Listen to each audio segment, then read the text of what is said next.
una acción regulatoria, como se entendía que era la forma de organizar los servicios de salud en Estados Unidos. En Estados Unidos siempre se ha creído que los servicios de salud deben ser regulatorios y no proveedores de servicios directos. Por eso se hace esa situación de competencia con organizaciones de la comunidad para distribuir los fondos y que esas organizaciones, bajo la vigilancia y la supervisión y la regulación de las entidades del Estado, vigilan de que esos servicios se proporcionen en forma adecuada. Finalmente, esos servicios son el resultado de la recolección de nuestros taxes que luego se distribuyen en lo que se llama la apertura programática del Estado central a las diferentes entidades estatales y paraestatales, y ellas a su vez ponen en concurso nuestros taxes.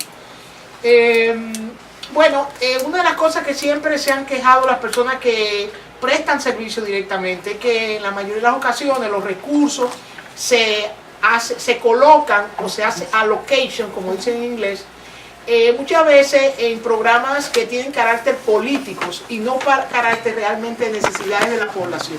Eso conlleva que en la mayoría de las oportunidades, y ustedes lo saben porque son promotores, uno sale a hacer un servicio y se encuentra que hay que hacer otro. Ejemplo, nosotros todos sabemos como latinoamericanos que la visita domiciliaria es fundamental para cualquier actividad en salud pública, porque a la casa vas, observas el escenario de la casa para ver dónde está la problemática, no solamente de relaciones humanas, sino también de cómo come esa gente, cómo están, cómo duermen, porque a veces duermen todos en un mismo cuarto, un ejemplo. Y además de eso, te permiten ver quién es el jefe del grupo de la familia, que es con el que tú tienes que lidiar más para lograr que haya cambios de comportamiento para mejorar la salud. Ahora de momento han descubierto que el home visit como la gran cosa, porque los gringos están atrasados, y ahora van a meter home visit, nos conviene, porque nosotros sabemos hacerla, nunca nos la han pagado, parece que ahora sí. Y no solamente eso, cuando uno va a las casas, ustedes saben bien que se hace lo que es el enganchar a la gente en los programas.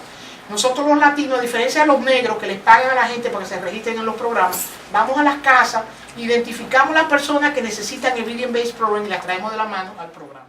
Licenciada en matrimonio, de terapia de matrimonios y familia, que no es lo mismo que un psicólogo, pero que es básicamente una disciplina similar.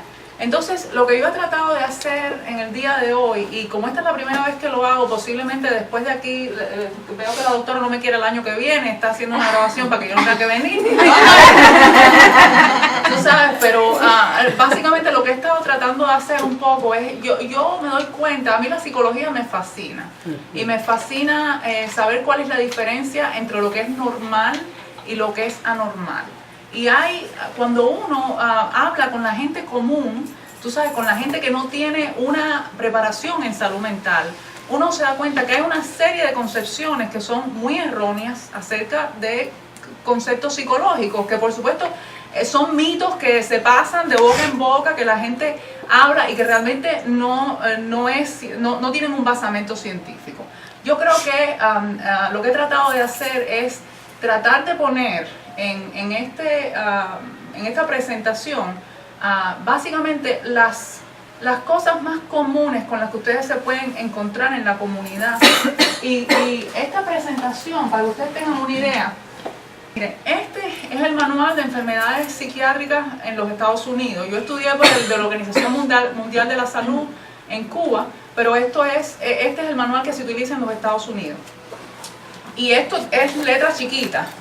Entonces, básicamente lo que yo he tratado es de resumir las cosas más importantes que ustedes pueden encontrarse cuando ustedes van a las calles, cuando ustedes van a las comunidades, y que posiblemente las ven y no las saben identificar. Las ven y los padres le dicen, me está pasando algo, o tengo este problema con mi esposo, o tengo este problema con mi mamá, o ustedes mismos pueden tener ese problema con un familiar y sin embargo no saben qué es lo que está pasando, y le dan un nombre equivocado y no pueden realmente mandar a la persona a recibir los recursos necesarios, mandar a la persona al lugar a donde debe recibir los servicios. Pero muy reciente, fue solamente en el año 1869 que se fundó en Alemania el primer laboratorio de psicología. En ese momento el objeto de estudio eran los procesos internos del individuo, es decir, en ese momento se pensaba que lo que era importante eran los pensamientos, los sentimientos de la persona,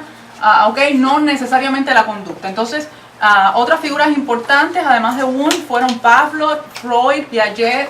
Son nombres que alguien que está interesado en psicología, solamente para que tengan una información de fondo. La psicología moderna en los últimos 50 años también se dedica al estudio del comportamiento. En los últimos 50 años hasta la fecha, la psicología ha tratado de enfocarse más, no tanto en el proceso interno como realmente en cómo es que ese proceso interno se pone de manifiesto afuera. Es decir, cuáles son, si estoy triste, qué es lo que hago con mi conducta, que las personas alrededor de mí saben que estoy triste. Entonces, la próxima.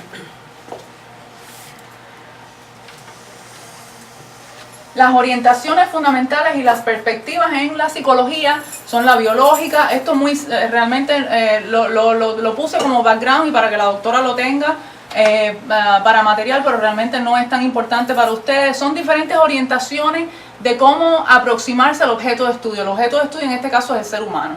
Si usted lo estudia desde el aspecto biológico, lo que va a estudiar es cuál es el sustrato biológico que hace que una persona esté enferma o tenga un problema de salud mental o de adicción. Si lo estudia desde el punto de vista psicoanalítico, es cuáles son las motivaciones que tiene una persona. El psicoanálisis decía que todas las motivaciones de las personas tenían un basamento en la sexualidad. Eso ha evolucionado mucho a través del tiempo. Tenemos la humanista, que está centrada en la persona y en la comprensión de sus sentimientos, la conductista, que lo que hace es analizar el comportamiento del individuo, etc. La psicología no solo se dedica al estudio del sujeto, se dedica también al estudio de los grupos, se dedica al estudio de los procesos de la percepción, la memoria, el aprendizaje y el razonamiento lógico. Es el manual que se utiliza en muchos países, en México, en muchos países, es el manual de clasificación internacional de enfermedades. Y este manual es el que se utiliza en los Estados Unidos. Además está decirle que este libro que les acabo de enseñar, la nueva versión de esto, salió en octubre del 2013. Entonces, vamos a empezar por la inteligencia. Estas son las cosas ya que nos interesan un poquito más.